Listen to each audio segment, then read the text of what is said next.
Hoje, nós iremos abordar o tema que faz parte do dia a dia das pessoas da sociedade, que para muitos é uma preocupação e para outros certo alívio.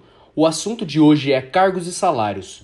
Segundo o dicionário, cargo é a função que se exerce numa organização pública ou particular, sendo a obrigação ou a responsabilidade assumida ou imposta a alguém. Salário é a remuneração recebida por serviços prestados conforme estabelecido no contrato de trabalho. Mas afinal, como se modelaram as ideias sobre o assunto? Pois bem, os primeiros conceitos surgiram na Revolução Industrial, onde passaram a concentrar trabalhadores necessitando coordenar as atividades e as ineficiências deles.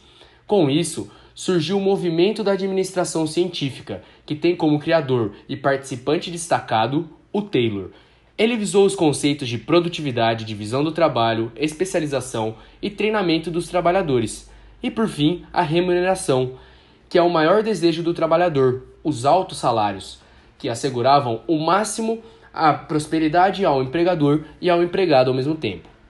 Havia divisão entre as responsabilidades baseada na administração científica e incentivo, onde o trabalhador dá a melhor iniciativa e em compensação recebe os incentivos pessoais de seu patrão.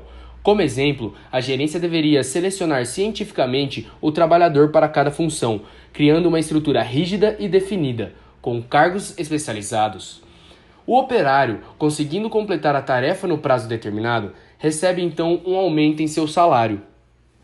Ford aplica e aperfeiçoa as ideias de Taylor na indústria automobilística. Ele enxerga que não existia uma estrutura rígida de cargos e atribuições ao ponto de engessar as ações. Sendo assim, os trabalhadores tinham especialização e know-how no determinado processo, pois Ford visava atrair os melhores e ainda motivá-los com altos prêmios e salários. O programa mundialmente conhecido como $5 a Day exemplifica essa questão. Um outro grande nome é Fayol. Ele passa a focar seu estudo no todo organizacional e na estrutura para garantir a eficiência a todas as partes envolvidas, seja processos ou pessoas, ocupantes de cargos e executores de tarefas. Cria-se a teoria clássica da administração, onde alguns dos focos são o comando que mantenha o pessoal trabalhando e os incentivos materiais e salariais guiados pelos 14 princípios da administração. Esses dois foram motivos de excessivas críticas ao Fayol.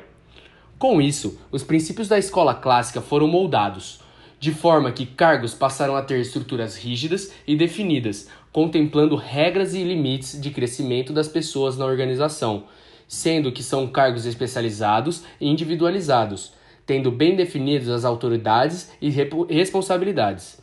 O propósito de se obter uma eficiência máxima nas organizações, analisando nível a nível, desde o operacional até o gerencial, institui a figura do homem como um agente que almeja alcançar as recompensas materiais dentro da organização, tentando conquistar o cargo que gera status. As estruturas passaram por uma transformação de muitos níveis para poucos, dividindo as responsabilidades e concentrando-as. A abordagem alternativa aplicada juntamente com a abordagem clássica visavam a padronização, o coletivo e também a maior divisão do trabalho por Toyota. Porém, não existia a pré-definição das funções, pois a equipe deveria realizar a tarefa e, além disso, evoluiu a questão de oferecer maior poder de decisão aos trabalhadores. Contudo, os cargos e salários são parte da cultura organizacional e passaram cada vez mais a se basear no sistema de recompensa, influenciando no comportamento pelo reconhecimento gerado e ainda refletindo como as organizações esperam atingir os objetivos. Os conceitos de recompensa e reconhecimento são confundidos pelas pessoas, levando ao pensamento de que têm o mesmo significado e são medidos através do desempenho do indivíduo. Porém, essas pessoas estão equivocadas. Primeiramente, é importante entender como ocorre a avaliação de desempenho, ou seja, no que esta avaliação se baseia.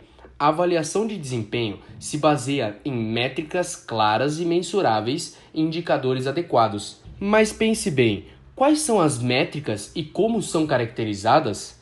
A primeira métrica é a amplitude financeira e operacional. A segunda é o senso crítico para medir o que é importante. A terceira é a orientação temporal que analisa qual foi o desempenho no passado e projeta no futuro. A quarta é a consequência, como, por exemplo, a mudança de comportamento. A quinta é o alinhamento para que não haja conflito entre as demais métricas. E por último, é a métrica das metas, que são desafiadoras, mas não impossíveis. Para uma avaliação adequada, são necessários indicadores, índices quantitativos que indiquem o desempenho em relação a uma meta. Para isso, deve-se ter a estrutura de coleta e análise confiável. Sabendo agora como ocorre a avaliação do desempenho, qual é a diferença entre recompensa e reconhecimento? Recompensa pode ser explicada pela frase "faça isso e obterá aquilo". Recompensa nada mais é do que o salário, é o conjunto de valores que o trabalhador recebe de seu empregador. É uma retribuição pelo tempo e esforço dedicado à organização e está vinculado à legislação. O conceito de recompensa mudou ao longo dos anos. Antigamente, só era relacionado ao dinheiro. Hoje, as empresas ampliaram essas vantagens, incluindo transporte, plano de saúde e alimentação. Já o reconhecimento é marcado pela frase "faça bem um trabalho importante", pois ele é proveniente de metas e resultados, valores e comportamentos, realizações, esforços especiais e da participação geral dentro da organização.